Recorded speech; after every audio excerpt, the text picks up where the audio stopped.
Hi everyone, and welcome to my channel. And today I am doing my first on-camera tarot reading. So I welcome you if this is your first time. And yeah, this is going to be everyone's first time seeing me read. So yeah, welcome, and let's get started. I'm going to be doing 3 piles of 3 cards.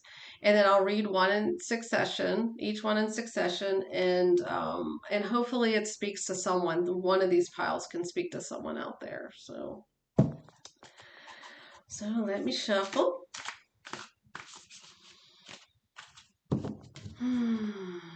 So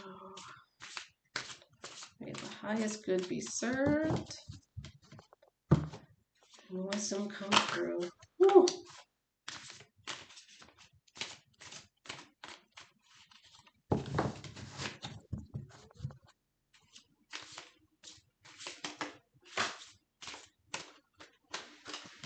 Excuse me.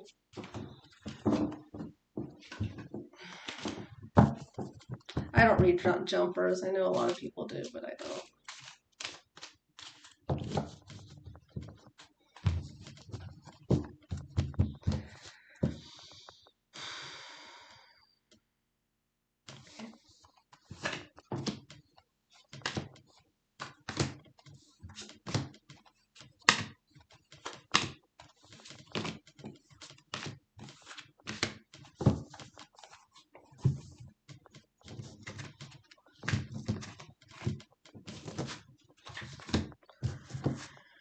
So the first reading, got the Knight of Wands,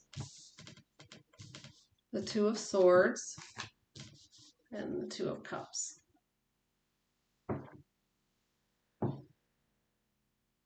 Okay, so the feeling I'm getting from this is that there's someone out there that has a very specific passion. There's something that they're very passionate about, like whether that's art, creative writing, something out there, something like that. Sorry.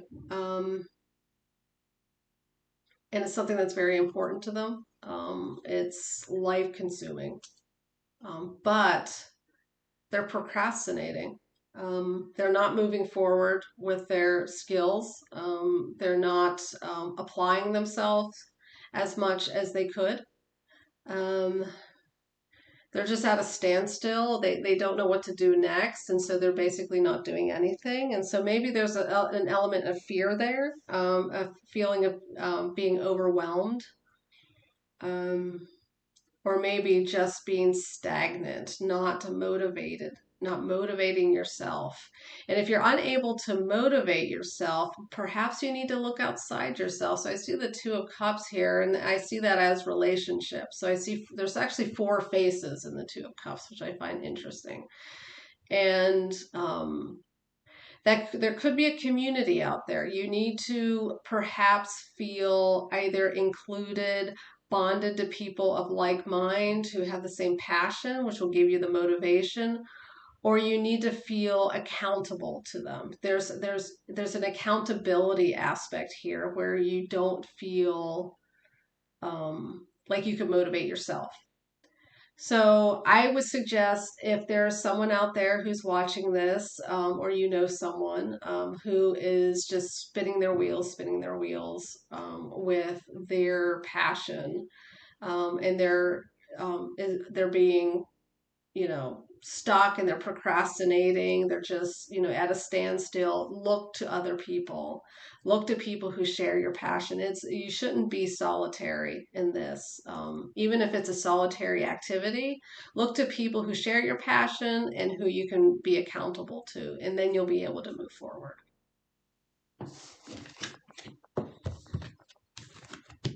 So remember not to pick up that deck again, those cards again.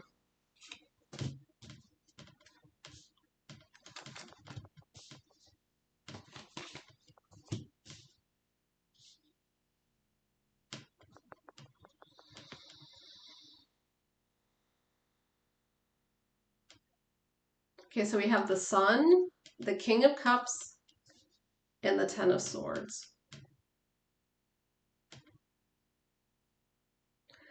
Now, something I learned recently, I'm a Van Gogh fan. But something I learned recently was that the reason that Van Gogh loved painting sunflowers is because he loved the idea that they would turn towards the sun, even if it would make them wilt a little. And so the King of Cups I see as, a romantic partner, someone who you can bond with. So I'm thinking this is a romance reading. Someone out there is struggling to find someone to date, to fall in love with, to someone that they could bond with emotionally, and it's because they are stuck. They're not willing to get outside their comfort zone. So they are not willing to wilt a little. They're not willing to be uncomfortable. Get up off the couch, get off the computer. Spread your wings. Try different activities. Go out there and do the work in order to be uncomfortable. Do the work to be uncomfortable. Only then can you grow. Take up a hobby that includes other people. Like you have all this activity going on, and all these kids having fun. So find something that makes you feel good. Find something that you find fun, but do it with other people. It's similar to the last reading, actually. But if you find something that makes you happy, even if it's uncomfortable with other people, then you'll be able to meet someone that you'll bond with emotionally. Now, how I see the Ten of Swords is even though that work to get outside and meet someone else is important, and you can do that. You can get outside your comfort zone to do that work, but you also need to remember to work on yourself. There are some thought patterns that are going on. And those thought patterns, those negative, self-deprecating, perhaps thought patterns, are weighing you down, and you need to just stop that shit. You need to stop beating yourself up. You need to stop criticizing yourself, because that does not make you shine. That does not make you shine, and that does not feel good. So you have a lot to offer if you're willing to be uncomfortable.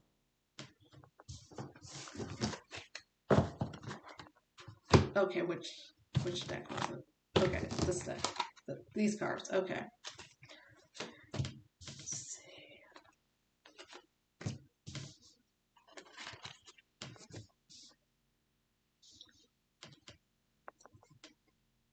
So we have the Seven of Cups, the Hermit, and the Star.